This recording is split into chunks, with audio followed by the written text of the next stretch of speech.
Hindi ko lang maintindihan talaga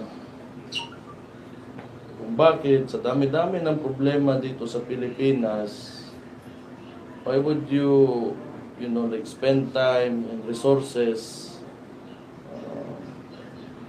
on somebody or a local executive that's declaring war against drugs. Parang, is it a bad thing that I'm declaring war against drugs?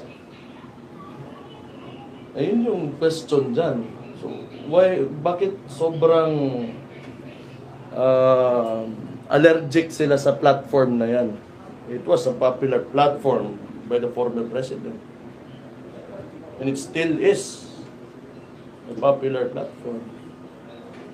Because the question is, sino ba gusto maging bangag o gusto maging mag-anak mo, kapatid mo, mga tao sa communities niyo maging bangag?